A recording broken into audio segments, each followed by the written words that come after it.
Belum mau. Selamat malam. Salam menyanar semuanya. Jumpa kembali dengan saya Oming di Kisah Luar Biasa Nusantara melalui Dongeng ARC, seri Kayangan Ngejowantah, episode 263 dengan judul Gunawan Wibisono.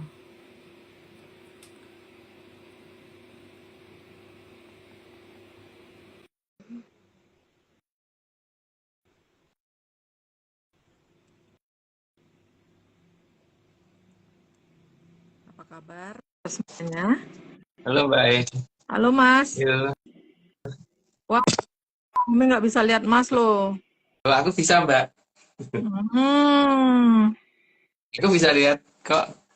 Mbak Omeng anu nggak apa namanya tadi ngupdate nggak? Kalau aku sengaja nggak tak update. enggak Mas. Minggu ini Nggak. belum ada update Mas. Hmm. Aku dari minggu lalu belum Oke, update. sama Mas. Oming Nggak juga berani enggak. kan? Biasanya kalau habis ngupdate kan ini dah malah jadi Nggih sedih. Mas. Nggih. Nah, gimana Jadi nih? biarin aja Mbak ya, daripada nanti kalau keluar malah nggak bisa masuk lagi. Nggih. Cuman yang satunya lagi juga Oming belum bisa login Mas. Yang di Instagram satunya lagi karena nggak ngerti. Karena aksesnya atau apa gitu. Hmm. Bentar. Ini Mbak Vicky belum ada yang kelihatan bergabung.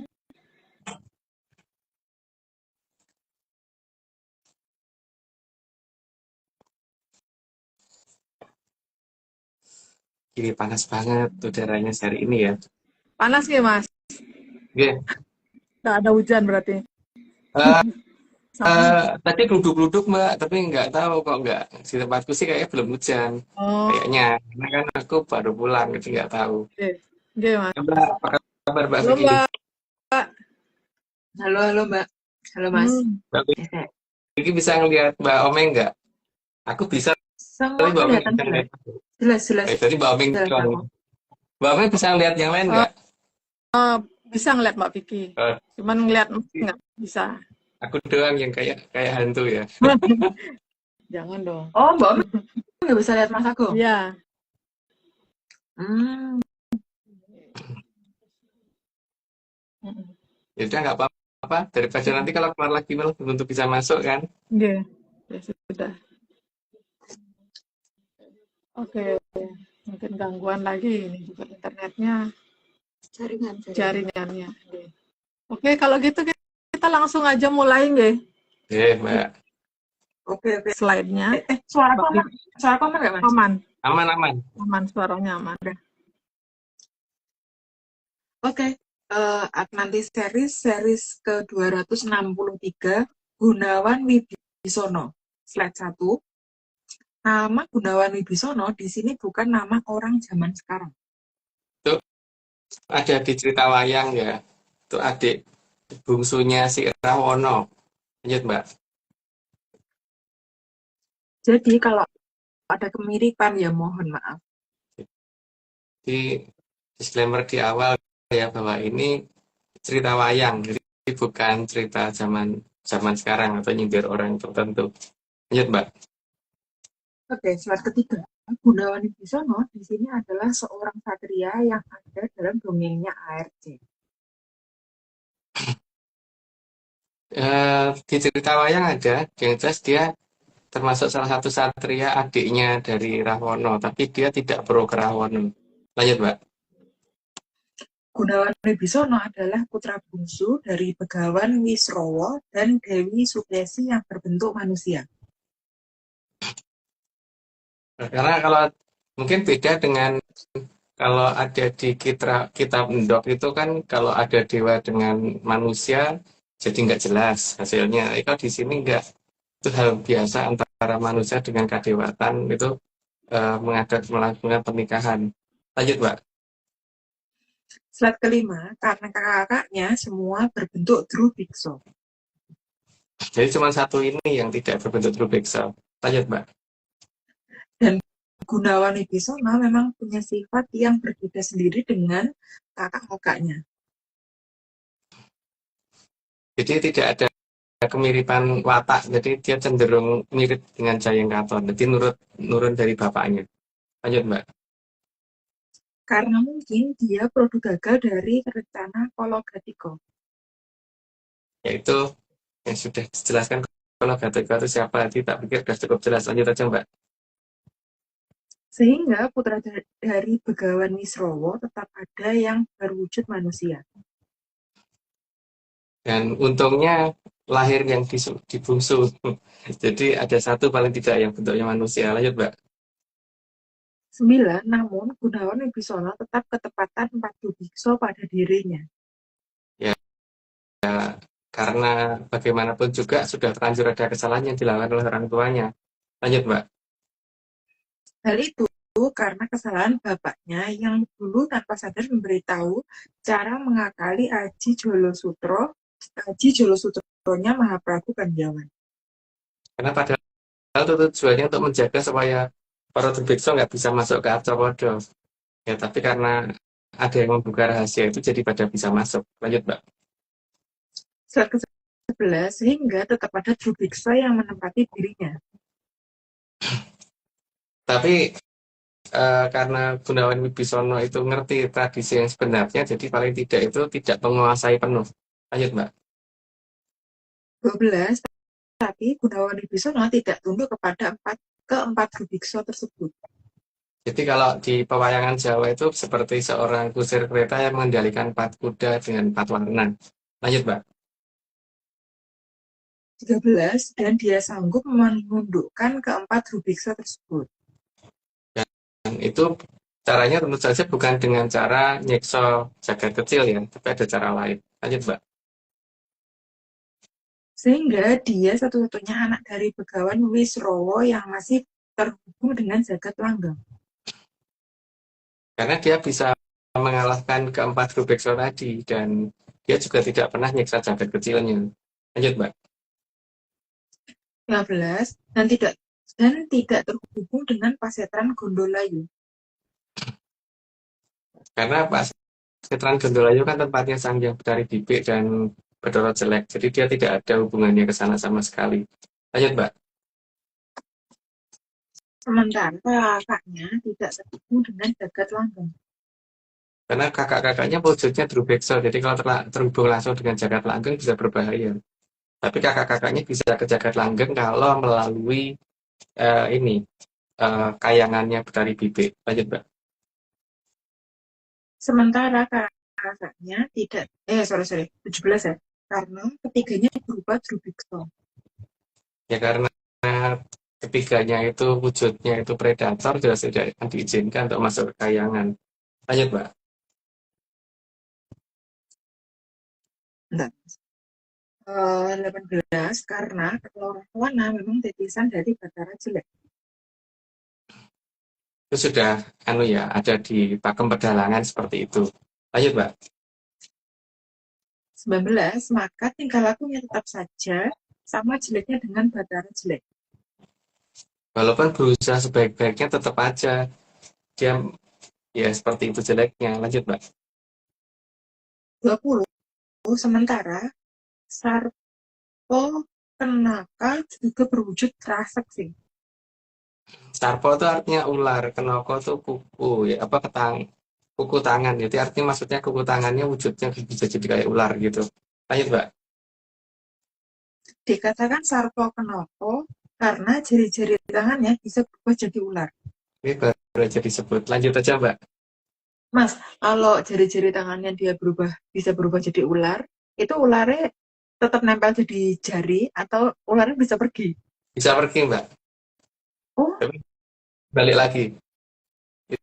Itu oh, kukunya Mbak. Kan oke, kuku itu oke. bisa dipotong Mbak. Iya, iya, iya. Oke, oke. Karena Sarpo itu ular dan Kenoko itu jari-jari. Nomor 23 Mbak. Oh, Dua-dua sorry. udah. Jadi wujud Sarpo Kenoko kalau sudah marah sangat menakutkan. Karena tangannya bisa berubah jadi ular dan mukanya bisa wajahnya Drubeksa. Lanjut Mbak. Sedangkan Kumbakarna adalah kakaknya yang tidak yang juga berbentuk drubikso, tapi dia tidak bertingkah seperti drubikso. Jadi ini model antara ya. Jadi wujudnya masih drubekso tapi wataknya bukan drubekso sama sekali. Lanjut, Mbak. Kumbakarna memiliki telinga yang besar dan sangat mampu mendengarkan suara alam. Karno itu artinya telinga ya. Dan kalau kumbo itu artinya lebar. Ya, telinga yang lebar. Lanjut, Mbak. Sehingga Kumbakarna sangat paham kalau dirinya berbentuk seperti memalanin jagat. Maka dia tidak mau bertingkah aneh-aneh karena supaya mendapat pengampunan dari Sang Yang Wening. Lanjut, Mbak. Dan dia sadar banget agar tidak mendekat ke jagat langgeng karena dia akan berwajah abadi seperti itu. Maka dia berusaha menjaga jarak walaupun mungkin dia bisa. Lanjut, Mbak. Dan Begawan Wisrowo sendiri juga sudah menasehati agar melindungi adiknya Gunawan Wibisono. Karena bagaimanapun juga itu adiknya dan satu-satunya yang bisa mempunyai sifat tidak seperti Drubeksa cuma dia.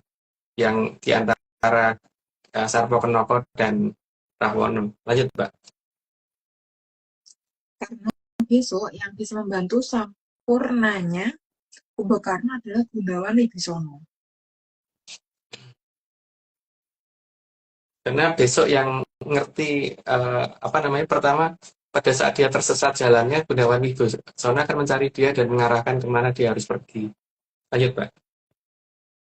Maka meskipun seperti apapun, Kumbakarna selalu mengawasi kakaknya, dan kalau ada yang mau mengkolosi Gunawan Wibisono, maka akan berhadapan dengan Kumbakarna. Karena dia tidak mau adiknya itu celaka. Nah, udah 30, aku disclaimer dulu. Semua ini cuma dongeng, jadi kalau nggak percaya nggak apa-apa. Tapi kalau percaya jangan percaya. Karena cuma dongeng. Dan yang kedua, jangan bener-bener yang artinya ojo percaya itu ojo percaya beneran ya. Karena namanya ojo percaya jangan dibalik jadi percaya aja gitu. Kan ojo itu bukan aja gitu ya. Nanti ojo percaya itu ojonya di depan. Gitu. Jadi monggo Mbak, dilanjut. Oke, Kelihatan tuh itu. oke, kelihatan. Oke, tambah disclaimer ARC. Yang pertama, Atlantis Research Center bukan filsafat, bukan simbol atau perguruan. ARC tidak pernah membuat grup atau komunitas apapun, termasuk WhatsApp, Telegram, atau media sosial lainnya. Yang kedua, kegiatan ritual, riset atau penelitian atau ekspedisi tanpa kehadiran Mas Agung Bimo Tejo dan saya tidak bisa mengatasnamakan Atlantis Research Center.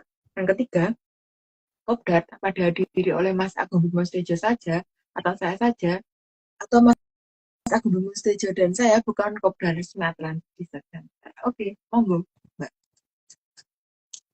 Ada berapa disclaimer Mbak hari ini? Ada 6, Mas. Ada 6. Oh iya, berarti nggak banyak.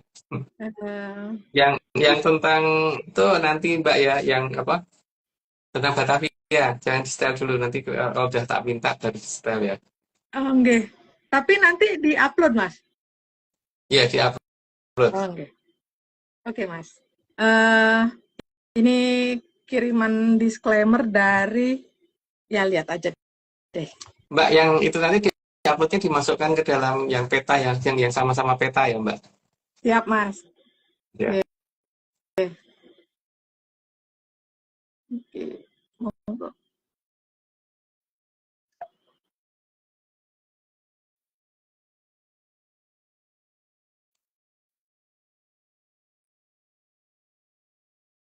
Semua ini hanya dongeng, jangan dipercaya. Yeyel, wai, salamnya. Yo, itu siapa, Mbak?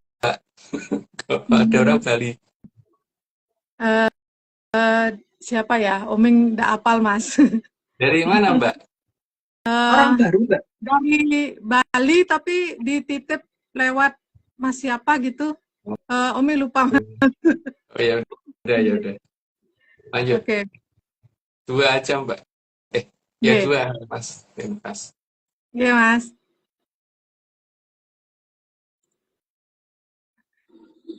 Semua ini cuma dongeng.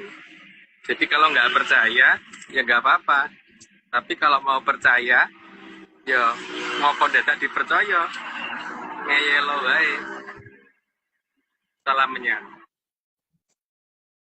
Kayak kenal suaranya aku, Mbak. Oh, bisa tahu Mas.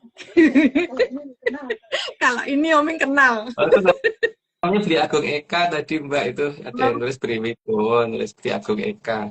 oh, nggih. Nggih, terima kasih yang pun diingatkan. Mas, untuk yang 30 niki Mas mau dongeng apa, Mas? Nggak banyak sih, Mbak. Tapi ya apa, karena kalau kebanyakan udah bosen. Gitu.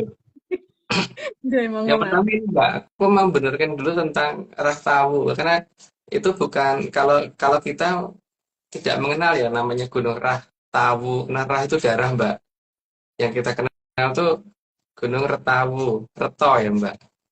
Karena Reto itu artinya Tirto Perwitasari, jadi Retawu, Gunung Retawu. Itu jadi bukan Gunung Rahtawu. Gitu. Itu yang anu ya. Karena ada yang aku diberitahu ada yang ngomong tentang Gunung Rahtawu ya, Bu. Jadi mungkin yang dimaksud beda dengan kita gitu, gunungnya gitu ya, Mbak. Dan terima kasih, aku udah dikirimi beberapa gambar tentang Retawu dari teman-teman di Pati atau mana ya itu kemarin. Cuman mau menjelaskan lebih detail itu kalau ini belum bisa ya, karena masalahnya kan belum melihat langsung ke sana. Jadi untuk berkomentar lebih banyak belum bisa gitu. Terus yang berikutnya ini ya tentang lanjutan dari yang Puger waktu di kudeta adiknya itu kan, posisi yang Puger ada di timur Brantas dan posisi dari adiknya ada di barat Brantas. Brantas itu penutupannya dari selatan ke utara, Mbak. Karena waktu pas ada serangan dari utara itu kan selatan belum ada serangan, jadi sudah mulai ditutup dari selatan. Jadi bagian utara itu sebagian masih terbuka, terutama di sekitar Cahsemilulan.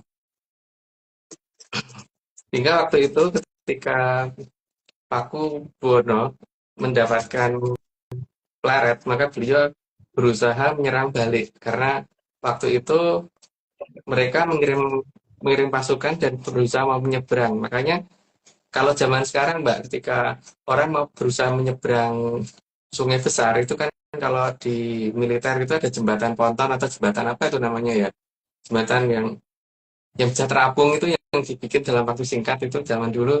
Makanya tempat di mana pasukannya eh, ini apa tuh namanya, pasukan yang dibantu Belanda waktu itu berusaha, eh, Kapten Tek itu berusaha menyeberang, itu kan daerah itu ada daerah-daerah yang namanya kemudian jembatan gitu.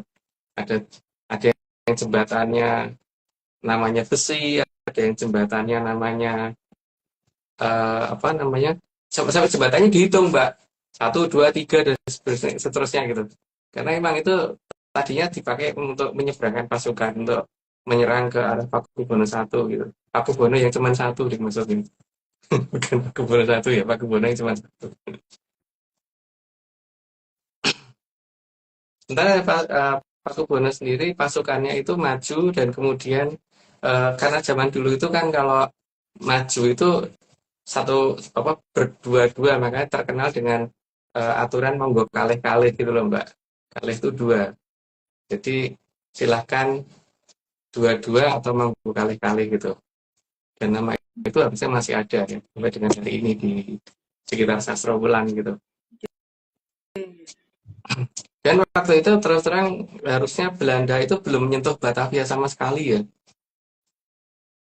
Belum menyentuh Batavia sama sekali, dan bahkan Pakubono berhasil nyebrang dan mengadakan pukulan ke arah barat, maka ada daerah yang namanya Serang di daerah sana gitu, yang dimana beliau berhasil menyerang ke sana, tapi kemudian dicegah oleh Mangkurat Agung karena bagaimanapun juga jangan uh,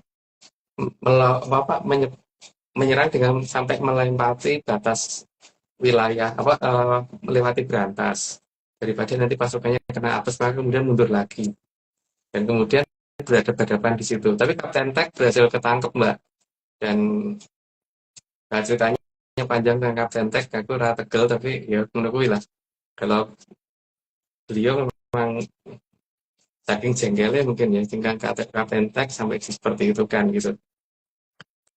Waktu itu Kapten Tek kan menggunakan baju besi ya, dia merasa tidak mungkin tembus kalau cuman dipukul pakai tombak. Tapi ternyata peleret tembus. Tapi ujungnya peleret agak rompal dan agak gosong gitu ujungnya. Mungkin oleh empu di zaman itu dilurusin lagi gitu. Jadi ditajemin lagi, bukan diasah ya pakai tangan. Hingga peleret menjadi lebih pendek dan ada bentuk agak gitu ya. Nah ini kan kemudian si Jan Pieterszoon itu kan berusaha untuk mengubah ini semua. Mereka nggak mau ketahuan kalau Batavia itu ada di daerah Pandeglang. Dan kebetulan kemungkinan besok saya ada kesempatan untuk ke Pandeglang untuk pengen mencoba melihat Batavia itu harusnya ada jejaknya di sana. Cuman nggak tahu jejaknya masih ada dalam bentuk yang seperti apa. Apakah sudah hancur atau gimana? Karena waktu itu sudah dihajar oleh ini kan, apa namanya, Krakatau. Dan Jan Pieterszoon itu mencoba mengganti dengan ini ya, apa namanya, seperti pembakaran arsip. Tapi untungnya ada beberapa tulisan yang agak janggal di situ. Seperti misalkan memindahkan arsip ke Banten. Kalau Batavia yang di Jakarta, masa memindahkan arsipnya ke Banten? Dan itu aneh. Dan pemindahan arsip itu yang dikatakan pindahan arsip ke Banten itu sekitar 1613. Terus ada arsip yang mulai kurang dan cacat itu mulai ketahuan di 1618. Dan kemudian ada kayak pengerusakan arsip di 1619 yang dilakukan oleh Belanda ya. Baru 1735 mereka ngeklaim sudah Batavia udah di Jakarta gitu. Tapi sebenarnya kita mulai mempertanyakan dari itu dulu ya. Yang pertama bahwa si Belanda itu memberi nama pelabuhan Sunda Kelapa. Itu sebenarnya udah layak dipertanyakan loh, karena kita mengenal Selat Sunda itu ada di ujung barat Pulau Jawa gitu. Dan Selat Sunda tidak ada di utara Pulau Jawa. Dan masyarakat yang ada di Jakarta itu adalah masyarakat Betawi, bukan masyarakat Sunda, dan bahasanya beda gitu. Bahkan di Jalan Mojopahit itu Raden Wijaya sendiri kalau nyebut Jakarta itu Betawi. Jadi nama itu memang sudah ada dari zaman Mojopahit. Tanah Betawi gitu. Dari Raja pertama Mojopahit sudah menyatakan seperti itu gitu. Tulisannya mungkin suatu ketika ya, saat ini belum bisa diceritakan dulu, tapi beliau selalu menyatakan bahwa Betawi gitu. Jadi bukan menyatakan Jakarta. Jadi seharusnya penamaan Sunda Kelapa itu adalah penamaan karena dia pindahan dari Sunda Kelapa yang di sana yang tadinya. Dan itu berarti baru gitu. Nah Mbak mungkin kecurigaan tentang itu bisa diputar bentar nggak Mbak? Ya, ini Mbak Oming yang bikin videonya ya, bukan aku. Lah, boten Mas. Lebih tepatnya bukan video Mas, slideshow. Nggih, monggo. Inventaris, Islands Archive. Dalam bahasa Indonesia dapat diartikan sebagai Arsip Negara Batavia. 1602-1816. Samengesteld en Ligegeven op Lest van de Nederlands, in deze regering. Dikumpulkan dan diterbitkan atas perintah pemerintah Hindia Belanda. Dari sampulnya menandakan bahwa isinya adalah kumpulan arsip dari masa pemerintahan Hindia Belanda di Batavia. 1602-1816. Ini dimiringkan supaya gambarnya besar. Arti kalimat dengan garis bawah merah. Sejarah arsip dimulai pada Agustus 1613, ketika perintah dikeluarkan untuk mengirimkan semua catatan ke Bantam. Hal ini menunjukkan bahwa pada saat itu tidak ada arsip pemerintah di Batavia atau Jakarta. Pada tahun 1619, selama pertahanan pertama Belanda di Jakarta, semua dokumen yang ditemukan dihancurkan. Gubernur Jenderal J.P. Chun mengeluhkan hal ini dalam suratnya tertanggal 5 Agustus 1619, dengan menyatakan bahwa semua tulisan dan dokumen pentingnya telah terbakar, termasuk 3 komisi dari Staten General. Arti kalimat kalimat dengan garis bawah biru. Menjelang akhir tahun itu, arsip Batavia hampir seluruhnya harus dibangun kembali. Butuh waktu lama sebelum arsip mencapai ukuran yang memerlukan tindakan khusus. Pada awal abad ke-18, ditemukan cacat dan kekurangan dalam dokumen yang disimpan di Sekretariat Jenderal. Meskipun dokumen-dokumen tersebut telah tersebar dan kabur, baru pada tahun 1735, sekitar 125 tahun setelah Cun kembali ke Batavia. 2 poin penting dari bagian halaman buku Arsip Negara Batavia. Sejarah arsip dimulai pada Agustus 1613 ketika perintah dikeluarkan untuk mengirimkan semua catatan ke Bantam. Hal ini menunjukkan bahwa pada saat itu tidak ada arsip pemerintah di Batavia atau Jakarta. Pada tahun 1619, selama pertahanan pertama Belanda di Jakarta, semua dokumen yang ditemukan dihancurkan. Gubernur Jenderal J.P. Cun mengeluhkan hal ini dalam suratnya tertanggal 5 Agustus 1619 dengan menyatakan bahwa semua tulisan dan dokumen pentingnya telah terbakar, termasuk 3 komisi dari Staten General.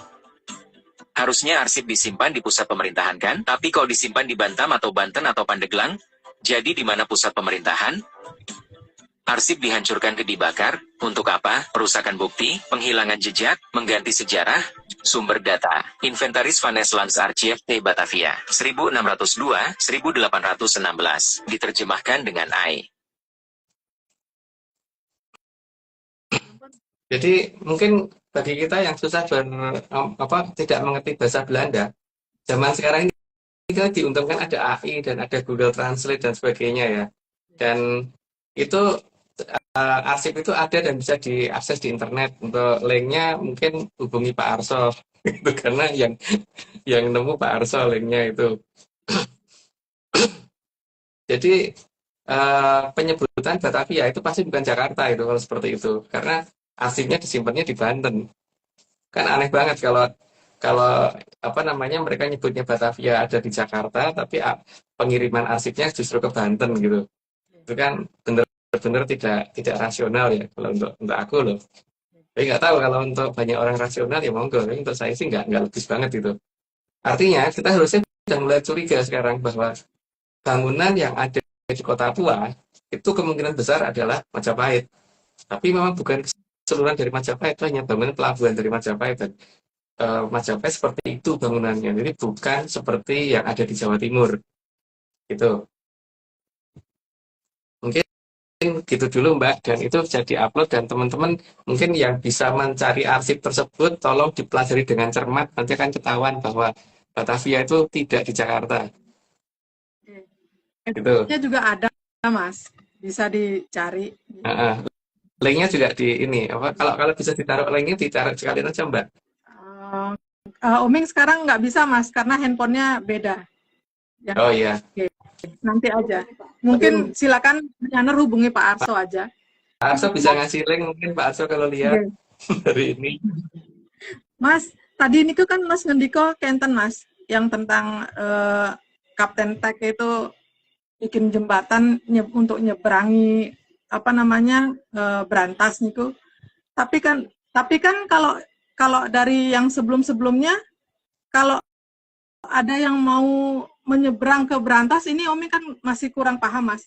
Ada yang menyeberangi Brantas, kalau untuk tujuan berperang kan langsung gagal harusnya Mas. Makanya kalah Mbak pasukannya Kapten Tek waktu itu.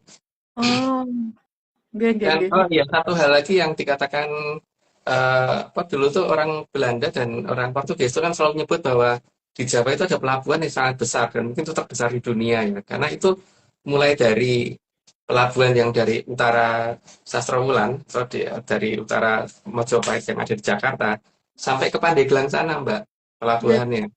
Dan yang bangsa luar yang diizinkan ada di sebelah barat, yaitu di daerah Pandeglang. Makanya mengapa waktu pas Gunung Krakatau meletus ada 3 kapal, yang 2 dari Belanda dan 1 dari Inggris, itu menjadi saksi meletusnya Krakatau gitu.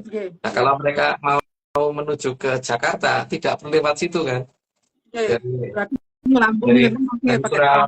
Dari Sumatera kan langsung bisa menuju ke arah Jakarta. Karena posisi Krakatau itu agak masuk loh di Selat Sunda. Tidak, agak ke selatan, jadi tidak ke utara, tidak di utara. Itu Mbak. Maka waktu pas penyerangan ke daerah yang dinamakan Serang itu oleh Pakubuwono, itu nyerangnya lewat laut Mbak. Udah nyebrang itu. Kapenteng kan lewat situ. Ya kalah dia. Nggih, nggih, nggih. Tetap menyeberang ya, masuk kategori menyeberang. Ya. Nggih, Mas. Nggih, untuk video yang minggu lalu sudah pernah ditayangkan juga, sudah diupload juga untuk Pelabuhan Pandeglang itu, tentang petanya yang di Pelabuhan Pandeglang ya Mas nggih, yang minggu Iya. lalu. Silakan menyaner lihat di sana untuk lebih detailnya. Nggih. Sampun Mas, monggo Mas. Ya Kita udah, gitu aja. Dilanjut dulu aja. Nggih Mas, matur nuwun Mas untuk penjelasannya. Monggo, kita langsung lanjut ke slide lagi nggih Mas, Mbak? Oke, ke satu. Oke, oke. Oke, bentar, Mbak. Slide ke-31, karena Kumbo Karno juga termasuk produk gagal dari rencana Koloktipo. Ya, dikatakan produk gagal itu karena hanya bisa wujudnya doang yang true pixel, tapi sifatnya enggak. Lanjut, Mbak. 32, meskipun berupa Drupixel, tapi naluri Drupixelnya nggak ada sama sekali. Jadi justru nalurinya naluri manusia biasa, bukan naluri buto. Lanjut, Mbak. Karena hal tersebut, maka Sang Hyang Harya Suman tersentuh untuk melindungi Gunawan Wibisono. Sang Yang Haryo Suman itu putranya Bathara Wisnu ya, jadi terdata dari kayangannya Bathara Wisnu. Lanjut, Mbak. Sang Hyang Haryo Suman adalah putra dari Sang Hyang Suman. Halo, Mbak. Gak denger, Mas? Enggak. Sang Hyang Haryo Suman adalah putra dari Sang Hyang Suman. Ya. Sudah cukup jelas, ini langsung aja, Mbak. Kayangan Sang Hyang Suman ada di kayangan Bathara Wisnu, yaitu kayangan Untoro Segoro. Ya. Kayak Untoro Segoro itu kayangannya Bathara Wisnu, cuman masalahnya kan kalau zaman sekarang Jagat Langgeng itu sudah keputus dengan Jagat Gede, dengan peradaban Kolobendu, jadi memang mungkin susah untuk menceritakan itu. Lanjut, Mbak. Sehingga Sang Hyang Haryo Suman memohon izin kepada Sang Hyang Bathara Ismaya untuk menitis kepada Gunawan Wibisono. Karena dia berusaha merasa bahwa si Sang Hyang Haryo Suman ini merasa bahwa Gunawan Wibisono bisa dalam bahaya jika tidak disertai sama dia. Lanjut, Mbak. Dan setelah mendapatkan izin dari Sang Hyang Bathara Ismaya, maka Sang Hyang Haryo Suman mendatangi Gunawan Wibisono. Karena bagaimanapun juga, walaupun beliau seorang Bathara, tetap aja yang mau ketempatan beliau itu mau apa tidak, tetap memberikan pilihan, jadi bukan kemudian asal aja gitu. Itu kalau nggak salah linknya sudah sama Pak Arso ya. Tuh, linknya sudah ditulis di situ sama Pak Arso. Karena jadi copy nggak tuh kalau di chat kayak gini gitu. Lanjut, Mbak. Sebelum menitis, beliau menanyakan beberapa pertanyaan ke Gunawan Wibisono. Yang jelas dasarnya bukan paksaan, jadi tetap mempertanyakan dulu sanggup dan tidaknya. Lanjut, Mbak. Dan setelah semua pertanyaan dijawab dengan benar, maka Sang Hyang Haryo Suman manunggal dengan Gunawan Wibisono. Jadi jelas walaupun Dewa itu mempunyai hak veto yang luar biasa, tetap aja tidak akan melakukan pemaksaan. Lanjut, Mbak. Saat manunggalnya Sang Hyang Haryo Suman dengan Gunawan Wibisono, alam juga merestui. Sehingga alam juga ada pertanda yang ditunjukkan oleh alam. Lanjut, Mbak.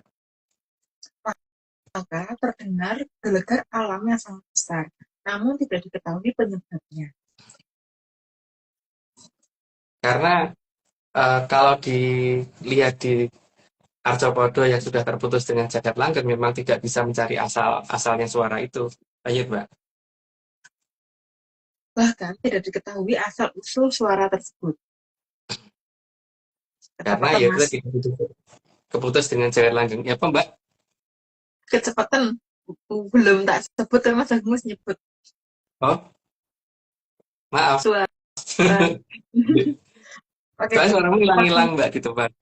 Oh. Lanjut, Mbak. 43. Di Mbak Oming suaranya hilang nggak, Mbak? Aman, Mbak. Oh, aman.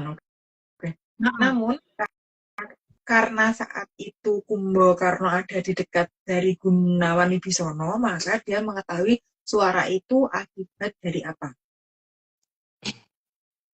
Karena Gunawan Wibisono kan selalu dekat dengan Kumbakarna selalu dekat dengan Gunawan Wibisono karena dia pengen melindungi adiknya itu kan, sehingga apa yang terjadi pada adiknya jadi dia tahu semuanya. Lanjut, Mbak. Dan Kumbakarna merahasiakan hal tersebut terhadap Rahwana dan Sarpoknoko. Karena tidak mau adiknya dipolosio, maka diusahakan supaya tidak ketahuan. Lanjut, Mbak. Dan dia makin melindungi Gunawan Wibisono. Karena ngerti ada Sang Hyang Haryosuman di dalam diri dari Gunawan Wibisono. Lanjut, Mbak.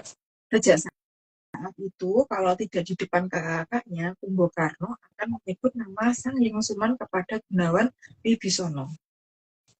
Karena dia tahu siapa adiknya sebenarnya dan sudah ketitisan siapa. Lanjut, Mbak. Semua perkataan Gunawan Wibisono akan didengar dan dijalankan oleh Kumbakarna.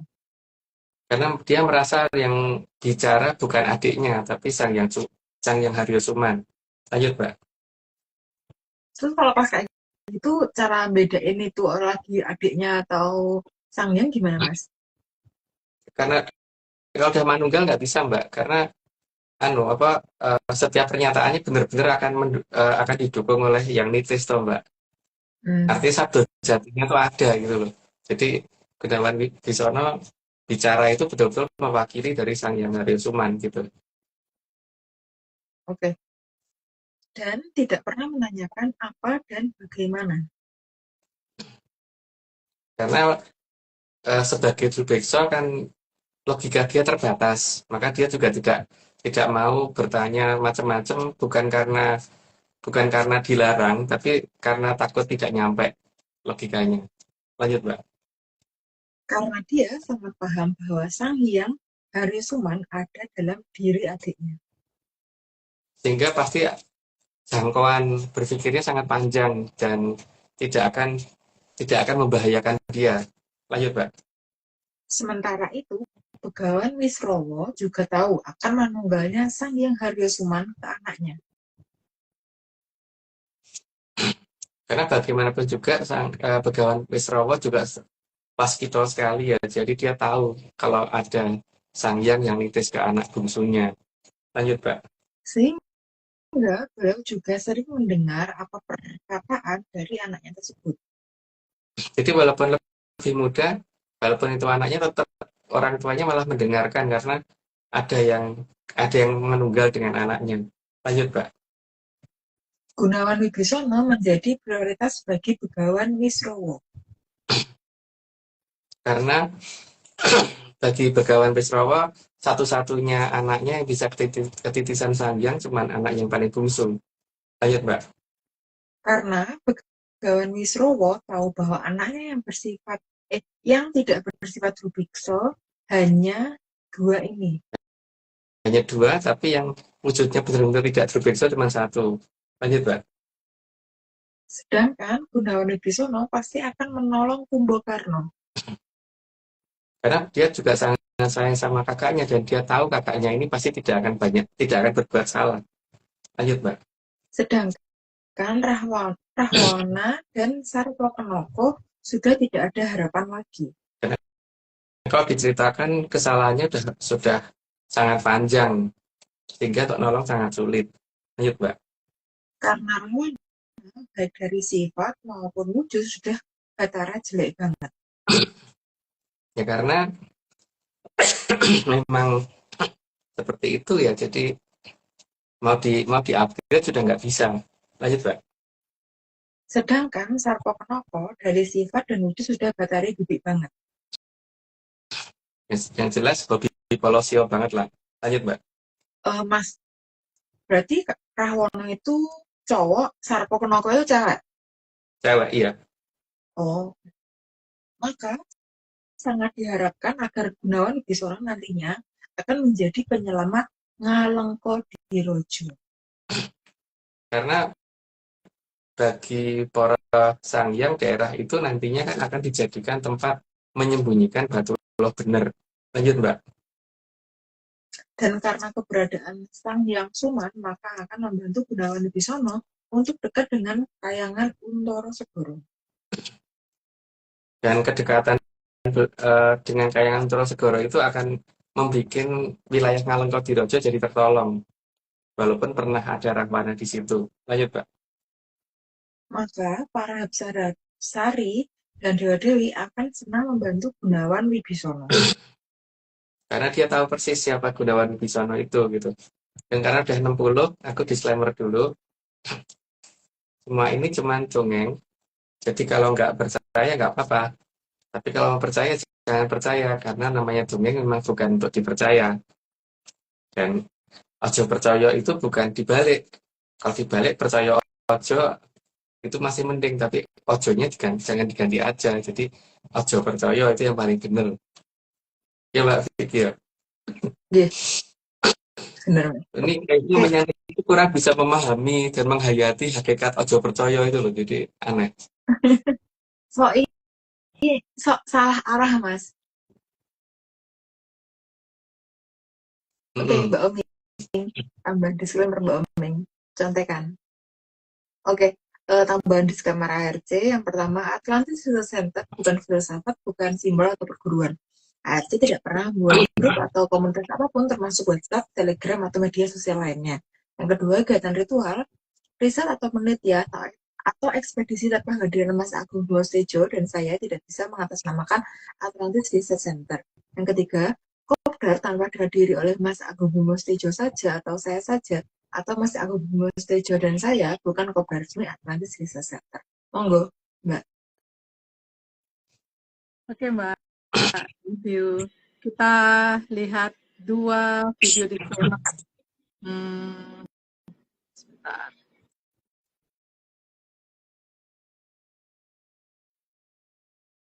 Yang tadi udah dipublish ya Mbak? Itu mantap. Gimana, Mas? Yang tadi udah dipublish Mbak? Sampun, Mas. Videonya. Iya, oke. Jadi kalau nggak percaya, Ulangi ya. Iya, ulangi Mbak. semua ini cuma dongeng. Jadi kalau nggak percaya, ya nggak apa-apa. Tapi kalau mau percaya, yo ngopo dadak percaya. Ngeyelo baik. Salamnya. Oh, pilih siapa ya itu ya?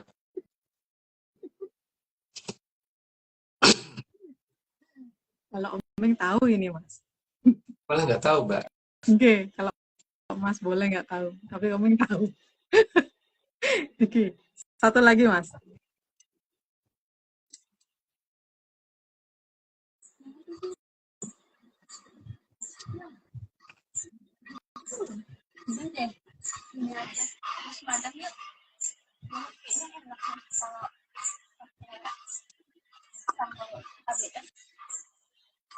Tapi bukan buat memperbaiki itu buat udah.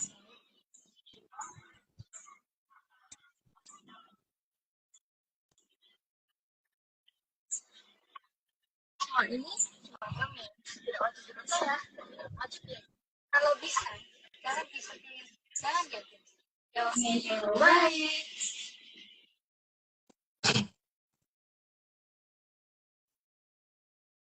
Oke. Sampun, Mas. Di 60 ini, Mas mau lanjutin cerita yang tadi atau ada dongeng yang lain, Mas? Nggak tahu nyambung apa enggak dengan yang tadi ya. Tapi ini nanti ada hubungannya dengan Amang Rarapniral ya Mbak. Gimana? Jadi ini kan kasus dimulai dari ketika sebelum perang Bratayuda zaman dulu, di zaman masih Koloproto. Koloporwo mungkin masih di Koloporwo deh, karena waktu itu ada Sang Hyang Wening kan ngutus ke Bathara Narada untuk membawa turun pusaka Kunto Wijayandanu. Dan waktu itu diperintahkan agar diserahkan ke Arjuna, gitu kan, Raden Arjuna. Dan pada saat mungkin Sang Hyang Bathara Narada di sini agak trigger ya Mbak, karena waktu pas beliau turun yang dihadapi adalah Dipati Karna, tapi karena di dibikin silo situasinya oleh Bathara Suryo sehingga akhirnya salah. Pusaka itu jatuh ke tangannya Adipati Karna. Ya sehingga waktu itu Sang Hyang Wening cukup marah, tapi akhirnya diputuskan bahwa Karna hanya bisa menggunakan itu satu kali. Jadi setelah digunakan satu kali harus dikembalikan ke Kahyangan. Dan nantinya akan diberikan ke anak turunnya si Raden Arjuna gitu Mbak ya. Sehingga sejak zaman itu ada aturan bahwa seperti tidak boleh ada matahari kembar. Jadi kan kita sering ya mendengar istilah itu ya, tidak boleh ada matahari kembar, terus tidak boleh ada keraton kembar. Yang dimaksud keraton kembar itu berarti bukan berarti negara itu melarang rakyatnya untuk menjadi lebih baik daripada keraton pusat, enggak Mbak. Jadi yang penting itu tidak boleh kembar. Lebih bagus boleh, tapi kembar nggak boleh gitu. Kalau tidak lebih jelek nggak apa-apa, tapi lebih bagus juga nggak apa-apa. Tapi kembar nggak boleh. Artinya tidak boleh ada sesuatu yang kembar gitu. Bahkan para yang aja menurunkan manusia kalau kembar identik aja itu masih ada bedanya gitu. Tidak mungkin 100% persis plek ketiplek itu nggak mungkin. Mesti ada titik perbedaannya, akan selalu ada gitu. Dan sejak zaman itu juga maka ada aturan supaya tradisi juga tidak boleh persis.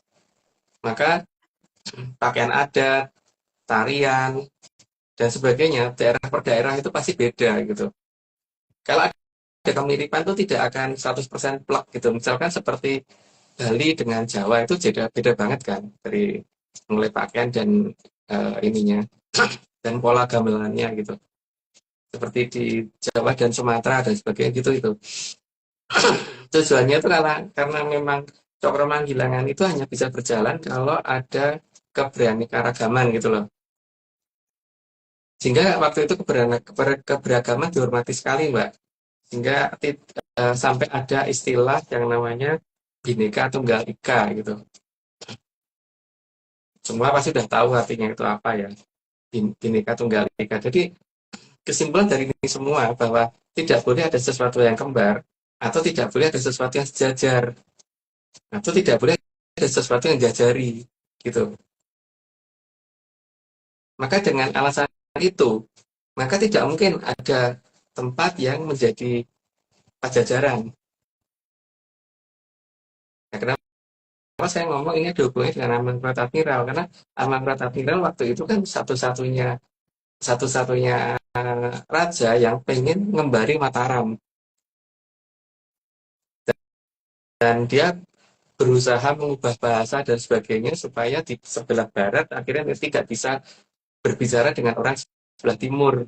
Atau kalau ketemu, kalau bicara mungkin bisa berantem karena ada beberapa perbedaan bahasa yang cukup signifikan. Yang dianggap sopan di barat menjadi kasar di timur, dan yang kasar di timur menjadi sopan di barat gitu kan. Atau yang menjadi sopan di barat kasar di timur menjadi sopan di timur, kasar di barat, ada yang seperti itu. Jadi dari dasar cerita yang diceritakan Mbah Tunggul ke saya itu, yang menceritakan urutan dari Kuntawujo dan tadi, sangat jelas bahwa yang dimaksud dengan Mbah Tunggul itu adalah Pajajaran tidak ada, Mbak.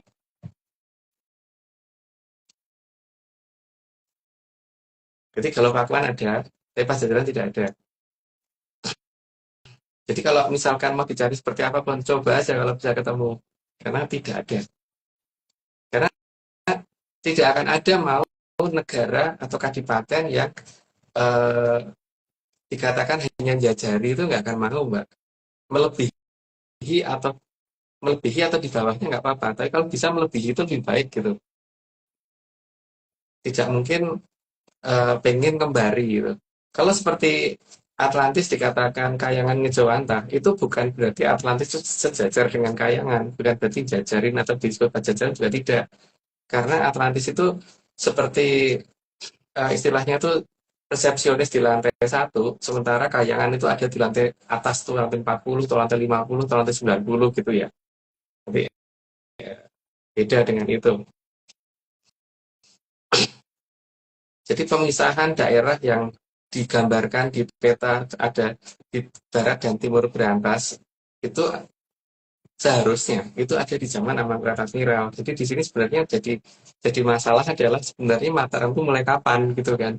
Kalau peta 1530 sudah menunjukkan keberadaan itu, berarti kan itu aneh itu sebenarnya. Itu. Jadi justru Majapahit lah yang ada di Jawa Barat, Mbak. Dan Majapahit itu bangunannya bukan dari batu bata. Bukan batu bata ditumpuk tok, itu ora itu. Itu kerajaan yang besar dan kaya itu tidak mungkin seperti itu, Mbak. Ininya. Dan ibu kota itu tidak seperti itu, tidak seperti Trawulan itu. Itu jelas bukan Majapahit dan tidak akan ditemukan nama Majapahit di sana, hanya berdasarkan dongeng dan cerita saja itu kalau ditemukan seperti itu. Mungkin gitu dulu, Mbak. Berarti Mas, kalau misalnya tidak ada kesalahan, Oming tadi ke cerita awalnya Mas tentang Kunto Wijayandanu itu, kalau memang sebenarnya nggak terjadi kesalahan untuk memberikan itu, berarti Kunto Wijayandanu itu bisa dipakai berulang-ulang ya, nggak cuma sekali ya Mas? Iya,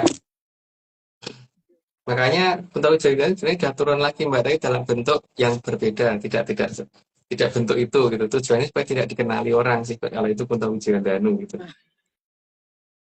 Iya Mas. Iya. Oke. Iya Mas. Mungkin gitu dulu. Mbak Vicky ada yang mau tanyain nggak, Mbak? Monggo Mbak, Ada. kalau ada pertanyaan untuk Mas, monggo. Bentar. Oke, aku ada beberapa pertanyaan, Mas. Aku tuh rasanya kayak nggak ikut live beberapa bulan, padahal baru seminggu kemarin ya, Mas. Oke, yang pertama, Mas, mengapa Keraton Pleret memilih di daerah Mahajaya Alengka dari sekian banyak tempat, Mas? Yang pertama keberadaan Batuloh bener, Mbak. Makanya yang Mangkurat selalu memakai namanya Puger karena ada paugeran jagat yang disembunyikan di sana, Mbak. Tepatnya di daerah Gunung Mbak. Itu alasan yang paling kuatnya itu, Mbak. Karena di tempat lain kan nggak ada, ditimpannya di situ. Maka urutan dari utara kan ada nama Loh Bener, kan ada nama Loh Sarang. Karena tempat material ditimbun sebelum ditumpuk sebelum dibikin bangunan itu kan ditumpuknya di Loh Sarang dulu, baru setelah itu ditaruh di daerah yang sekarang jadi Gunung Mbak itu ketika sudah dibangun. Terus di zaman Amangkurat Agung, daripada tempat ini nanti ketahuan Amangkurat Admiral, maka kemudian ditimbun jadi kayak gunung gitu. Tapi timbunnya harus segede itu ya, Mas? Ya bangunan juga gede, Mbak. Oke. Bangunannya juga gede soalnya. Terus mengapa nama keratonnya Pleret, padahal pusaka utamanya yang Amangkurat itu Kiai Carubo atau yang disebut Kiai Puger, dan tombak Kiai Mojo dan Kiai Pleret sendiri kan dibawa oleh Pakubuwono. Karena tempat itu tempat penyerahan Pleret ke Pakubuwono, Mbak. Kan dikatakan Paku kan karena emang ini ya, emang beliau yang menerima Pleret itu gitu. Bentuknya kan kayak paku. Yang pertama itu tempat penyerahan, dan ketika Pakubuwono mundur juga Pleret disembunyikan di situ kan, Mbak, tadinya. Tapi kan kemudian dibawa perang oleh Amangkurat Mas ke timur. Dengan siapanya nggak perlu diceritain, nggak rame. Yang penting dibawa ke timur dan kemudian nanti hilangnya di daerah Kediri, tepatnya di Desa Semen. Munculnya di situ nantinya. Sebelum akhirnya balik lagi ke keraton utama. Itu nama daerahnya beneran apa kode-kode ini, Mas? Semen beneran atau semen gimana nih? Ya tanya ke teman-teman menyatu jadi Kediri ada desa namanya Desa Semen apa enggak gitu. Itu yang di Kediri. Silahkan Kalau tulis nggak di ada ya kolom berarti komentar ya Menyanar. kalau Soalnya aku dengar nggak Mas, ada berarti soalnya kan di kode. daerahku aja ada daerah namanya Semen. Hmm. Oke, eh, terus Mas, apakah di zaman Eyang Amangkurat I keberadaan Pacu Biksu sudah ada di kalangan masyarakat secara luas Mas? Apa, Mbak, sempat sempat keputus tadi suaranya. Apakah di zaman Eyang Amangkurat I keberadaan Pacu Biksu sudah ada di kalangan masyarakat secara luas? Udah Mbak, karena di zaman mulai mulai dari zaman Majapahit berakhir itu kan mulai ada Mbak, dan eh, di zaman Dewa Mangkurat sudah ada. Cuman untuk mereka yang bisa menyingkirkan itu ya berarti mereka tidak akan ke tempatan itu Mbak, sehingga mereka bisa abadi awet muda. Kalau tidak itu makanya standar orang zaman dulu itu kan nek wangi sekti orang bakal ketok tua gitu Mbak. Kalau ketok cepat ketok tua berarti orang sekti gitu kalau zaman dulu. Itu makanya kemudian didegradasi istilah itu oleh Amangkurat Admiral menjadi Kanoman sama Kasepuan gitu kan. Seolah-olah yang Kanoman itu yang muda, Kasepuan itu yang tua. Padahal orang itu Mbak. Kayak gitu. Dan Oke, ada oke. perubahan tata cara jadi yang tadinya itu bagaimana menjadi begitu gitu. Maksudnya begitu jadi mempolosi jagat kecil itu loh. Terus yang ajarannya dirubah menjadi seperti itu, jadi nyambung. Itu Mbak. Oke. Terus Mas, apakah yang Amangkurat sendiri juga membawa 4 Drubiksa Mas?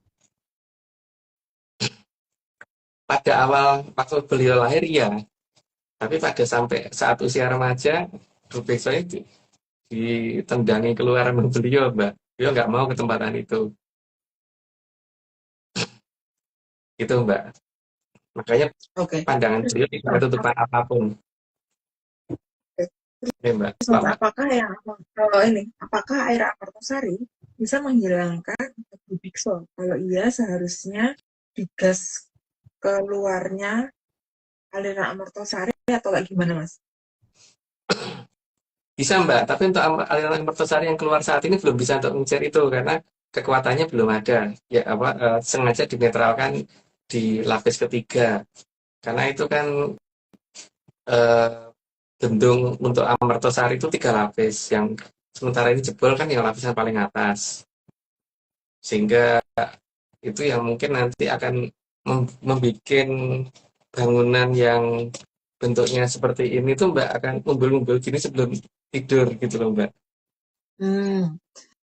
Terus Mas, kalau air Amartasari yang paling atas itu kalau kena ke manusia efeknya apa sih Mas ini selain melegakan dahaga? Ya jelas airnya bersih ya Mbak, sehingga kalau untuk mandi tuh enak Mbak, seger gitu. Jelas itu yang pertama. Di Jakarta yang penuh polusi itu tidak ada polusinya gitu. Yang kedua itu ya. Yang ketiga mungkin sedikit banyak untuk penyakit yang minimal itu mungkin bisa diobati dengan itu gitu loh Mbak.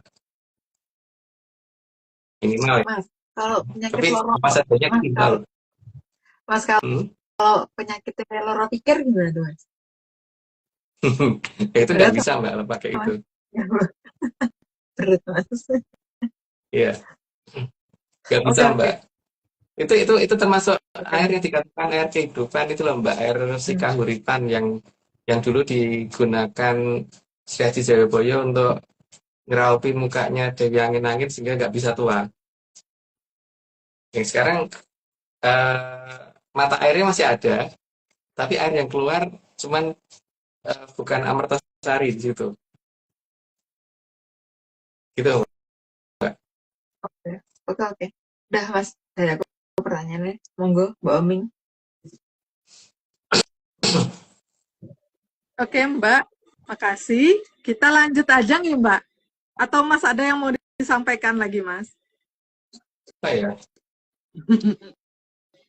Lupa aku tadi. Iya. Kalau Captain gimana kalau kita lanjut aja, terus nanti kalau Mas ingat bisa kita ngobrol lagi Mas, di 90 ya Mas. Oke. Udah lanjut aja Mbak, kalau gitu. Oke, Slide oke. Bentar. Slide ke berapa Mas? 61 ya? 61.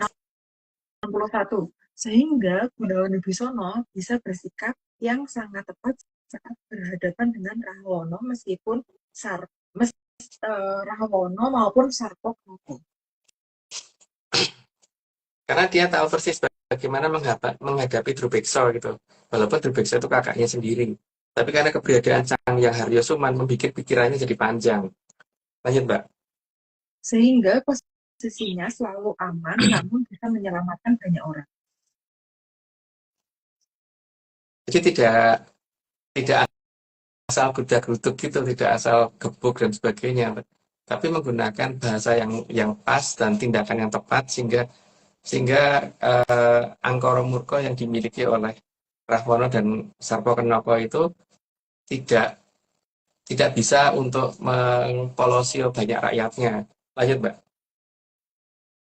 Dan saat terjadi perang dengan Kadipaten Poncowati, maka Gunawan Wibisono sangat membantu keraton Poncowati. Jadi bukan Ayodhya ya, tapi Poncowati. Sekali lagi ya, bukan keraton Ayodhya, tapi keraton Poncowati. Itu tempatnya Prabu Romo. Lanjut Mbak. Keraton Poncowati adalah keratonnya Prabu Batara Rama. Jadi jangan disebut Ayodhya ya, karena itu namanya Poncowati. Lanjut Mbak. Nama kadipatennya adalah Kadipaten Ayodhya. Nah itu kadipatennya, kalau keratonnya namanya Poncowati. Gitu. Lanjut Mbak. 66 dari saat Sang Prabu Batara Rama adalah seorang adipati, jadi bukan Mahaprabu. Jadi Pak Sang Prabu Bathara Rama itu walaupun dia titisannya Bathara Wisnu, tapi dia cuma seorang adipati ya, bukan seorang Mahaprabu. Lanjut Mbak. Karena Kadipaten Poncowati bukan ibu kota dan bukan pusat kerajaan. Putus-putus Mbak. Kurang dekat mic deh kayaknya. Karena Kadipaten Poncowati bukan ibu kota dan bukan pusat kerajaan. Udah dijelasin tadi, dilanjut aja Mbak. 68 meskipun Prabu Rama adalah titisan Sang Hyang Batara Wisnu. Jadi walaupun titisannya Bathara belum tentu seorang Mahaprabu. Lanjut Mbak. Tapi Prabu Rama tidak dibantu oleh seluruh dewa-dewi dan hapsara-hapsari yang ada di kayangan Untoro Segoro. Karena dia melakukan kesalahan. Kalau walaupun dia titisannya Bathara Wisnu, kalau dia tidak melakukan kesalahan dan dia benar, pasti dari kayangan Untoro Segoro akan bantuin dia. Nyatanya kan enggak.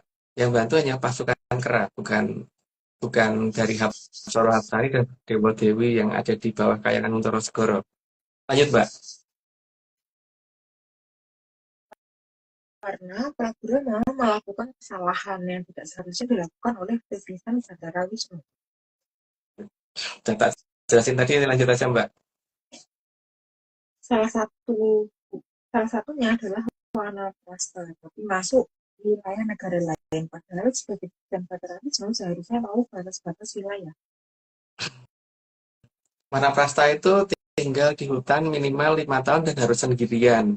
Kesalahan pertama, dia mengajak istrinya si Dewi Sinta dan si Laksmana. Kesalahan yang kedua, sebagai seorang titisan seorang raja atau adipati, tidak sebagai titisan Bathara Wisnu lagi, tidak mungkin nggak ngerti namanya batas wilayah. Sehingga kalau dia melanggar batas wilayah dan melakukan wanaprastha di negara orang, itu jelas dia sudah bersalah. Lanjut Pak. Itu pasti dilakukan dengan sengaja. Karena kalau dilakukan dengan tidak sengaja, itu tidak mungkin. Karena seorang seorang prabu ya, seorang adipati, rakyat biasa saja itu nyebrang batasan pasti tahu kok kalau itu bukan wilayah negaranya, itu pasti ngerti. Apalagi seorang adipati nggak mungkin banget kalau nggak tahu. Ayo, Mbak. 73, selain itu, saat Wanaprastha ngajak adik dan istrinya. Itu kan seharusnya tidak boleh karena tujuan Manapasta kan bagaimana mendengar bahasa suara alam dan bahasa alam gitu. Kalau ada orang lain kan justru akan mengganggu. Itu ya. Artinya dia memang tidak mau melakukan Wanapasta. Lanjut, Mbak. Padahal Wanaprastha seharusnya dilakukan sendirian. Sendirian itu betul-betul sendiri ya. Tidak ada yang menemani sama sekali. Lanjut, Mbak. Karena hal itulah, maka para dewa-dewi dan para apsara-apsara tidak ada yang mau ikut terlibat dalam perang dengan Ngalengkodro. Karena para Hapsara-Hapsari ke atas itu tahu persis siapa yang salah gitu. Jadi bagaimanapun juga dia tidak akan mau membantu karena mereka ngerti yang salah siapa. Lanjut, Mbak. Maka jangan heran kalau hanya pasukan kera yang membantu, padahal titisan Batara Wisnu. Sebagai titisan Batara Wisnu kan harusnya membantu Hapsara-Hapsari ke atas, tapi kenapa yang bantu pasukan kera? Berarti kan memang dia salah. Lanjut, Mbak. Gunawan Wibisono tapi membantu dengan cara memberi informasi kelemahan kakaknya si Rahwana. Karena paling tidak sama-sama titisan dari kayangan Untara-Negara gitu, walaupun Gunawan Wibisono ada pada posisi yang lebih muda. Lanjut, Mbak. Setelah perang selesai dan kakaknya habis dalam perang, maka Gunawan Wibisono memilih untuk moksa. Jadi beliau tahu kapan harusnya waktunya pulang ya, dan ketika ngerti waktunya pulang, maka beliau kemudian mengembalikan raga-raganya kecuali yang 4 Drubeksa tadi. Lanjut, Mbak. Madru Biksu nggak dikembalikan ke Batara jelek, Mas? Enggak, enggak Oh, nggak ditinggal ber dikembalikan. gitu aja kan. Kalau yang putih enggak begitu, tapi yang ini tinggal ber gitu aja ya. Oke.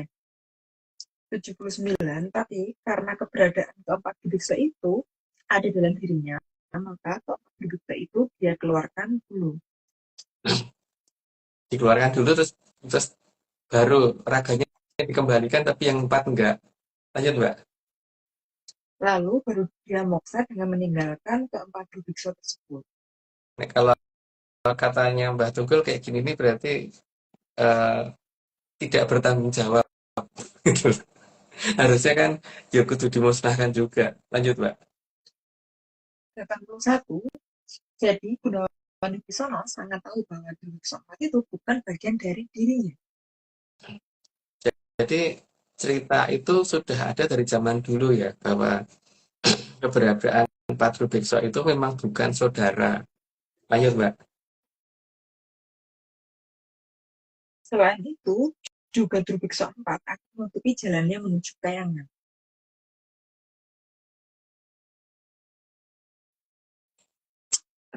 Muter-muter.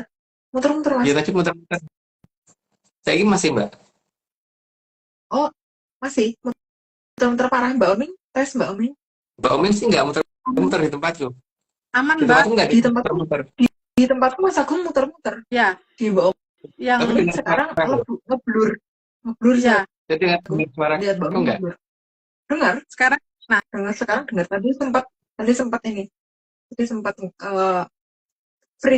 freeze. Iya, iya. berisik. Nah, Oke. 82. Tak ulangi, Mas. Selain itu juga, Drubiksa 4 akan menutupi jalannya menuju Kayangan.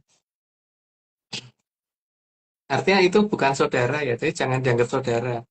Dan itu bukan sesuatu yang bisa dimintain tolong, karena kalau yang namanya Drubeksa dimintain tolong pasti akan minta jatah. Setelah itu kamu sudah nggak tolong ya aku gantian minta, gitu kalau Drubeksa. Lanjut. Karena keempat Drubiksa itu diperintah oleh Kologatiko. Dan kalau Gatiko selalu begitu, merusak itu dari dalam diri.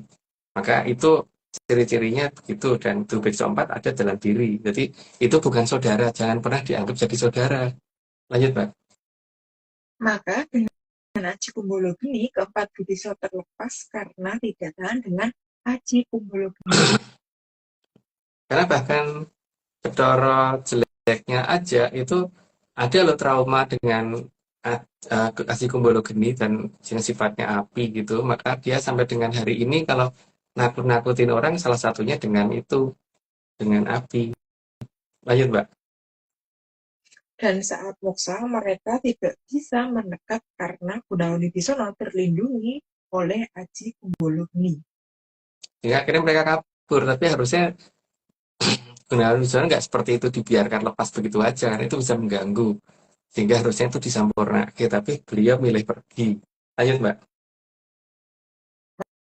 Maka dari cerita ini, jelas ada yang hilang dalam tradisi kawitan. Jadi empat ini dudu sedulur ya, jadi jangan dianggap sedulur gitu ya. Paling penting itu. Lanjut, Mbak. Aduh, apa ya? 87. 87, 87. 87 salah aku. Yang hilang adalah bagaimana menyingkirkan Drubiksa 4 ini. Itu salah satu yang hilang ya di ajaran tradisi kawitan. Kawitan itu dongeng maksudnya, bukan kawitan yang sebenarnya. Lanjut, Mbak. Jadi, Drubiksa 4 ini bukan untuk dimintain tolong. Bukan untuk diminta tolong dan juga bukan untuk untuk menjaga diri. Lanjut, Mbak. Dan juga bukan untuk dijadikan bahan perlindungan. Baru aja, lanjut, Mbak. Juga bukan bagian dari diri yang menjaga diri. Itu asik ya, Mas, berarti, Mas? Benar-benar asing, Mbak. Makanya jangan pernah itu dianggap sebagai saudara gitu. Tapi kalau ada yang anggap itu saudara ya karepmu, yang penting aku enggak gitu aja kan.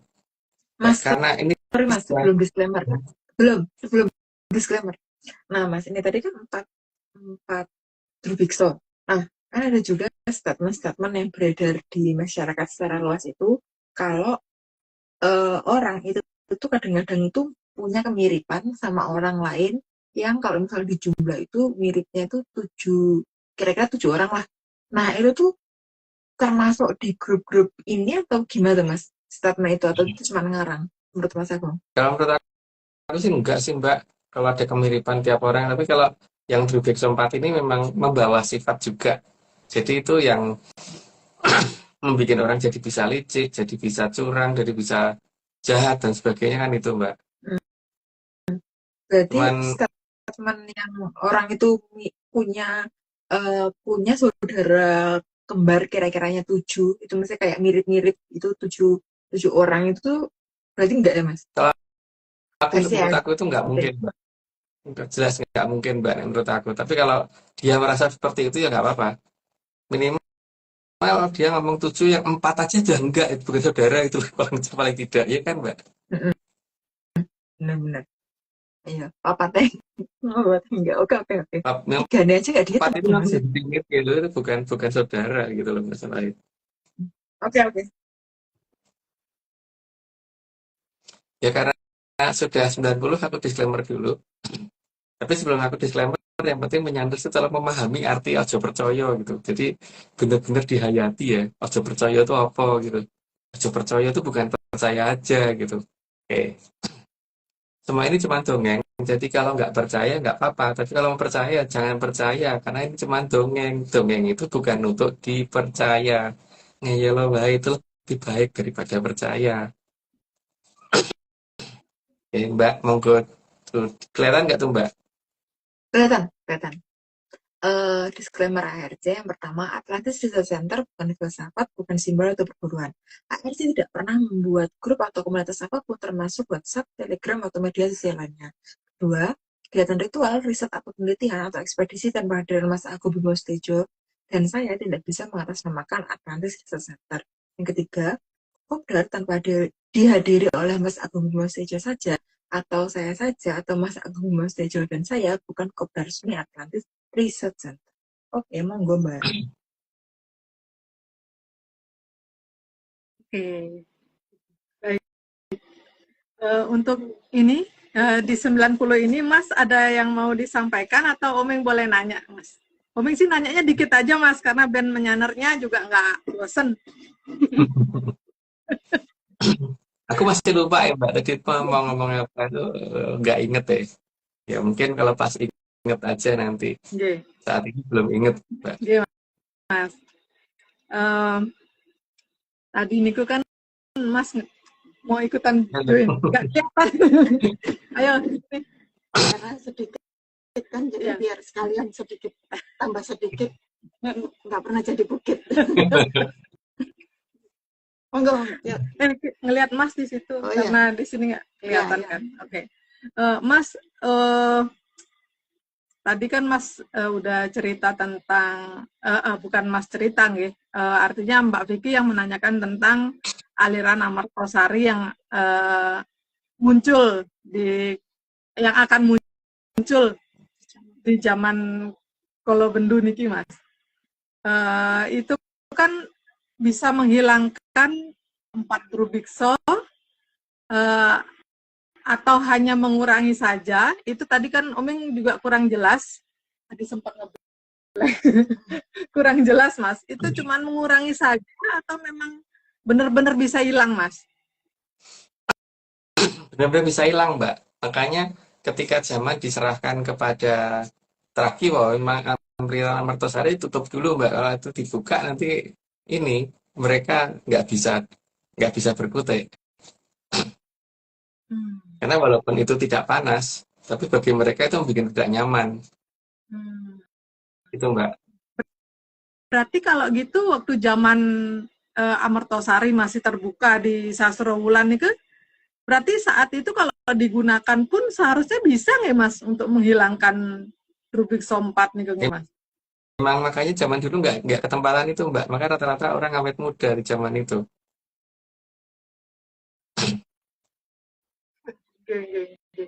Terus Mas, apa ada hubungannya Mas antara Gunung Indrakila niku dan jalur Amartosari? Karena kan minggu lalu niku juga Mas ngendiko kalau Gunung Indrakila niku kan jadi kayak timer gitu Mas. Jadi apa kemunculannya aliran Amartosari ini kan harus nunggu kembang api dari Gunung Indrakila ini juga atau pripun Mas? Ya, harus nunggu itu Mbak, harus sesuai urutan peristiwanya. Tapi kan Indra Kilanya belum menunjukkan gejala Mbak, karena belum diawu-awu kan. Gitu. Gue sing awu-awu itu lali tuh gimana, tapi belum Mbak masalahnya sampai dengan hari ini gitu. Nah, selain itu kan tadi juga Mas ngendiko ya kalau aliran Amartosari niku kan paling gampang diamati kalau efek membesarnya niku dengan bangunan yang tadi niku Mas yang gini niku Mas, garuannya Mas niku gini gitu. Terus Ini Mbak. selain itu Mas, selain itu apa lagi Mas kira-kira yang bisa diamati Mas efeknya nih Mas dari permukaan Mas? Karena itu tekanan intrusi ke atas Mbak ya. Sedangkan dari atas juga ada tekanan ke arah bawah karena adanya bangunan kayak gini yang makin gede dan artinya juga makin berat gitu, pembebanan seperti itu gitu. Jadi pertama akan kelihatan bahwa bangunannya itu mungkin kayak orang tua gitu, jadi rada bungkuk gitu. Pertama begitu. Terus yang kedua mungkin yang bisa dipakai patokan yang paling kelihatan mungkin ini ya, ada satu monumen yang tinggi banget itu, yang di atasnya ada emas itu isinya lurus apa ora gitu. Tuh, terus kemungkinan untuk terjadinya kerusakan jalan itu mungkin akan lebih cepat terjadi Mbak. Jadi misalkan tadinya mungkin kalau di aspal mungkin sekian tahun baru jalannya rusak gitu kan. Rusaknya mungkin juga bukan rusak yang patah-patah banget sih, enggak, tuh kelihatan ada retakan gitu loh Mbak, karena ada tekanan dari bawah dan jalan jadi kayak bergelombang gitu. Gelombangnya makin lama makin gede, padahal itu yang lewat cuma kendaraan kecil gitu. Terus efek dari itu semua kan juga bisa terlihat dari Mbak,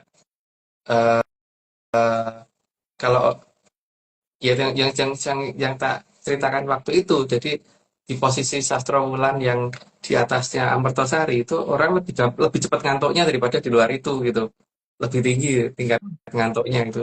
Sampai bangunannya juga ikut ngantuk itu masalahnya, Mbak. Dan mungkin karena ini ya apa masalahnya ada karena kemacetan lalu lintas itu mungkin bisa menolong karena kalau tidak ada kemacetan lalu lintas orang mungkin dengan kecepatan tinggi akan terlena gitu. Ngerti gabrus gitu kan, ngerti gitu karena kalau orang zaman sekarang ngomongnya itu apa mikro mikro ngantuk gitu apa namanya itu ya mikro turu mikro gitu itu terus ini Mbak eh mungkin kalau misalkan mungkin kalau di lantai bawah mungkin kurang kurang begitu kerasa kali ya tapi di lantai paling atas itu mungkin agak kerasa karena eh, kalau awalnya dulu ketika bangunan itu dibangun mungkin kalau ada kendaraan lewat tuh mungkin nggak pati geter. Kalau sekarang tuh lebih lebih kelihatan goyangnya daripada dulu gitu loh. Karena makin lama pasti akan makin kerasa itu. Orang lain berpikir oh karena kendaraan yang lewat makin banyak mungkin gitu kan. Bahkan mungkin nanti lama-lama malam hari ketika jalan raya sepi sepeda motor lewat aja kan kerasa itu di lantai atas. Itu dari atas kalau dari bawah kan berarti itu akan nambah terus ya akan nambah yang air mengalir sampai jauh gitu kan akan nambah terus gitu. Tapi untuk yang basement 6 pasti sudah mulai makin kenceng kalau sekarang. Tinggal akan ke basement 5-nya kapan dan sebagainya itu tergantung dari kondisi indera kila ya. Tapi indera kila itu juga ada batasnya Mbak. Kalau yang ngawu-awu pegang ngawu-awu ya tetap akan akan ngundang orang lain yang ngawu sana itu tetap ora iso dicegah juga nggak bisa karena kalau yang bertugas orang ngawu ya pasti orang lain akan ditugaskan ke sana karena itu harus berjalan dan ada batas waktunya juga itu tidak bisa di stop. Nah itu sudah suatu pernyataannya keluar Sabdo Palon bahwa Hardi Merapi jeblok nila Hardi Indra Kila bukan Merapi di Jawa Tengah karena Merapi di Jawa Tengah dulu namanya bukan Merapi Mbak. Terus Lampi namanya Mas. Kan tahu Mbak. Itu ada. Kalau Indra Gila kan ada daerah aja yang pakai nama Apui gitu, Api gitu.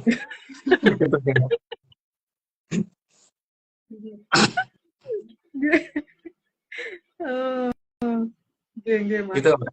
Nggih. Umi cuma ngebayangin gini, Mas. Untuk aliran Amertosari yang sebesar niku nggih. Dan sederas itu alirannya, paling tidak masa suaranya nggak ada bocor-bocor gitu, Mas. Suara deburan ombak atau riak atau apa gitu. Kan di kekuatannya 3 lapis Mbak. Yang lapis pertama kan untuk air yang sudah tidak ada kekuatannya. Yang kedua juga yang nggak ada kekuatannya. Yang 1-2 ini kan tujuannya nanti ketika ada bangunan ngantuk dipindah ke nggone gitu loh Mbak. Karena ngantuk turu kan wah nutupi dalan dipindah gitu. Itu tugasnya yang lapis pertama sama lapis kedua dan supaya tidak masuk di Amertosari yang aslinya gitu Mbak. Berarti kalau kenten saat kemunculan air Amertosari ini apa nanti hanya ada di Sastrowulan untuk kemunculan awalnya ya Mas, atau ada daerah lain juga yang sepanjang aliran Amertosari juga sudah mulai bermunculan gitu Mas? Nantinya sepanjang aliran Amertosari Mbak, tapi kan akan dimulainya dari Sastrowulan Mbak. Nah karena yang paling bobotnya paling gede itu yang neken ke bawah itu kan kayak ginian itu ada di Sastrowulan Mbak. Di tempat lain nggak begitu Mbak, nggak begitu bebat atau nggak begitu ini. Jadi ketika Amertosari yang di utara ini jebol duluan, baru nanti merembet ke selatan gitu kan, Mbak. Merembet ke utara selatan, tapi dari daerah yang dengan beban terbesar dulu. Apa karena dia dekat muara ya, Mas? Apa? Apa karena dekat muara? Mungkin Oh, bukan, bukan kan? bukan masalah dekat muara, tapi karena ada beban di atasnya yang yang berat sehingga nekan ke bawah untuk jebolnya lebih gampang gitu loh, Mbak. Jadi tinggal Indra Kila watuk sidik kan goyangannya sampai situ, itu sudah lebih mudah untuk ini, Mbak. Meskipun Terus Mas, beberapa adipati terutama dari Malawapati itu sudah nggak sabar, makanya di ini dari selatan terus, tapi tetap aja jangkanya nggak ngono gitu kan, Mbak, masalahnya. nggih, di Jongkok gitu. Nggih, Mas. Nggih, Mas. Terus Kenten Mas, tadi juga Mas kan ada membahas tentang air kahuripan kan Mas nggih. Dan ada beberapa nama air kahuripan gitu. Jadi air kahuripan itu sebenarnya niki Mas. Kalau tadi kan Mas ngendiko yang ada di Kenten di Wonocatur. Kalau yang niki Mas, jadi sebenarnya niki asalnya juga dari Amertosari atau memang dia berbeda lagi kita nih Mas? Harusnya Amertosari, Mbak, cuman masalahnya kan ketika Amertosari yang ada kekuatannya harus disembunyikan, maka itu saat ini walaupun ada mata airnya, tapi mata airnya sudah bukan mata air Amertosari, gitu, Mbak. Terus kalau air kahuripan yang lain, niku sama atau beda Mas? Kan dulu Amertosari itu sampai diarahkan ke daerah Bandung, Mbak. Kemarin ada bendungan besar di sana yang dinamakan daerah air biru gitu. Itu kan tadinya Amertosari supaya rakyat bisa mengambil di sana, toh, Mbak.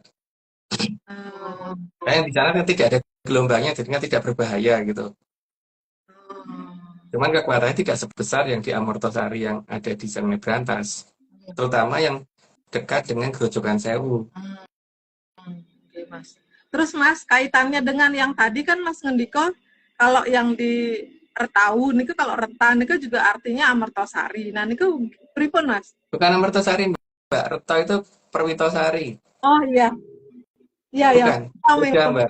Iya, keliru Mas. Oh, Prawitasari. Nggih, Mas. Nggih. Nggih, Mas. Nggih. Oke, Mbak Ju, ada yang mau ditanyain? Iya. Oke. Saya sedikit aja Mas, karena Oming udah cerewet banyak gitu. Ini Mas, tadi kan Mas itu kalau keberadaan Atlantis itu kan sebagai kayangan yang ngejawanta kan tidak dalam artian ngembari atau jajarin kayangan gitu kan, jajari kayangan gitu kan. Nah kalau yang dua kerajaan yang lain Mas seperti Lemurian dan Mojopahit gimana? Itu Jawa Dewa dikatakan sebagai kayangan Ngejawantah juga, Mbak. Cuman yang membuat beda. Kalau Atlantis itu kan dibikin atas perintah dari Sang Hyang Bathara Ismaya. Kalau yang Majapahit kan yang dibikin oleh Sang Hyang Bathara Indra. Kalau Lemurian yang dibikin oleh Sang Hyang Bathara Surya yang waktu itu pertama kali bikin kerajaan. Jadi cuman beda ininya aja, Mbak.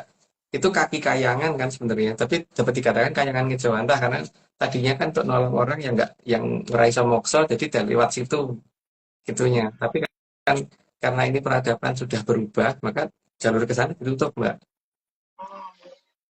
Jadi hanya tinggal cerita akhirnya.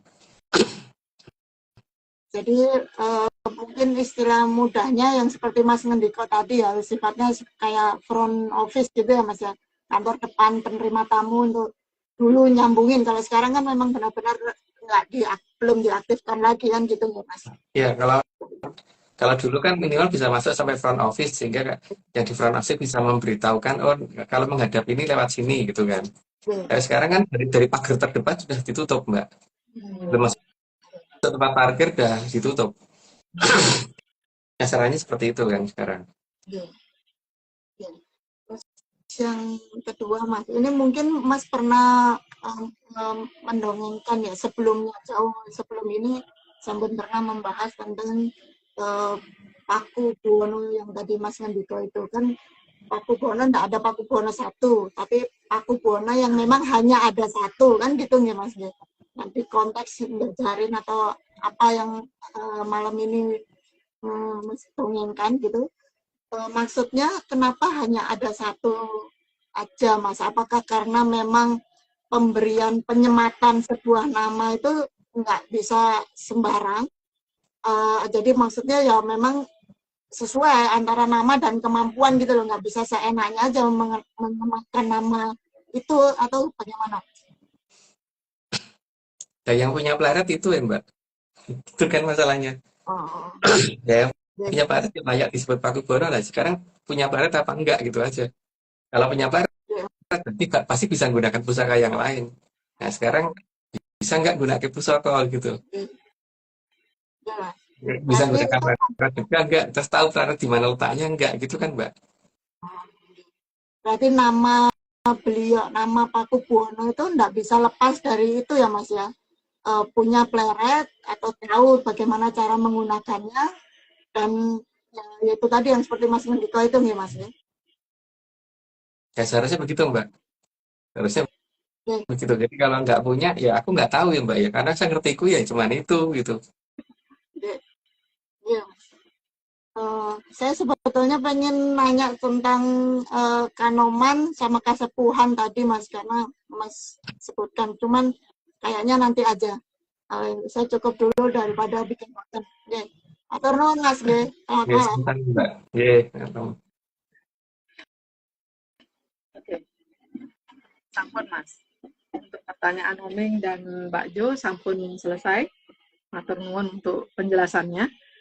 Kita lanjut lagi ke slide atau Mas ada lagi yang disampaikan Mas? Lanjut aja Mbak. Oke, oke Mas. Monggo, Mas, Mbak Vicky. Oke, Kita lanjut ke Oke. slide. 91, tapi justru sesuatu yang harus disingkirkan dan tidak boleh ikut kekayangan. Jadi mereka berempat itu harus disingkirkan dan nggak boleh ikut sampai kekayangan ya. Dan mereka juga nggak akan pernah bisa nunjukin kayangan. Lanjut Mbak. Namun, Gunawan Wibisono sebenarnya juga salah membiarkan keempat Rubikso berkeliaran begitu saja. Ya itu namanya tidak tanggung jawab ya. Dan seharusnya kan itu juga bisa membahayakan orang lain sih masalahnya. Lanjut Mbak. Karena seharusnya memang dijadikan dok pengamun-amun. Karena kalau dijadikan dok pengamun-amun, nah itu kalau nanti diajak pulang ke kayangan dan diserahkan ke Sang Hyang Wening, nanti dia akan bisa turun lagi menjadi wujud yang lebih baik. Seharusnya begitu Mbak. Lanjut Mbak. Karena dibiarkan berkeliaran akan membahayakan Arcapada. Ya menambah jumlah dari Drubekso yang ada. Lanjut Mbak. Dan bisa mencari mangsa ke sana kemari. Ya karena namanya Drubekso juga nggak punya, ya kayak nggak punya kenyang gitu, jadi bisa bahaya. Lanjut Mbak. Seharusnya dijadikan dok pengamun-amun dan diserahkan ke Sang Hyang Wening. Tadi udah, nanti lanjut aja Mbak. Karena Sang Hyang Wening pasti lebih tahu akan diapakan keempatnya. Dan tahu persis akan dijadikan apa atau akan diturunkan sebagai apa. Lanjut Mbak. Namun hal itu tidak dia lakukan karena kelupaan atau memang sengaja. Kalau menurut aku sih sengaja, kalau lupa sih nggak mungkin kayak ini, pasti sengaja. Lanjut Mbak. Namun untungnya di zaman Kolopurwo keempat, namun untungnya di zaman Kolopurwo keempat Rubikso itu ketemu dengan Raden Arjuna. Sehingga disampurnakan oleh Arjuna. Lanjut Mbak. Sehingga Arjuna lah yang menyempurnakan keempat Rubikso tadi. Dikepung dulu oleh Kumbolo Geni, nggak bisa kabur, baru dipukul pakai aji Kumbolo Geni. Lanjut Mbak. Dan atas tindakan Arjuna tadi, Begawan Wisrowo sangat berterima kasih. Karena akibat dari yang dilakukan oleh Gunawan Wibisono itu bisa membahayakan Gunawan Wibisono sendiri, karena Sang Hyang Wening bisa marah kalau sampai korban yang ditimbulkan terlalu banyak gara-gara 4 Rubekso dilepas. Lanjut Mbak. Sehingga sehingga Arjunalah yang menyempurnakan keempat bubiksa tadi.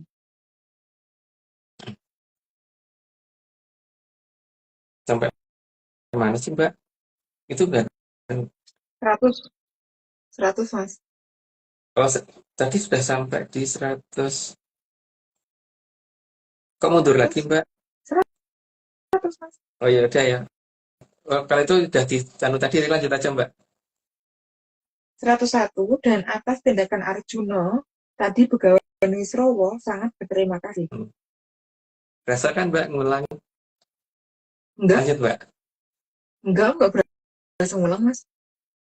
Ini udah tadi yang Begawan Wisrawa terima kasih tadi udah loh tak jawabnya tadi.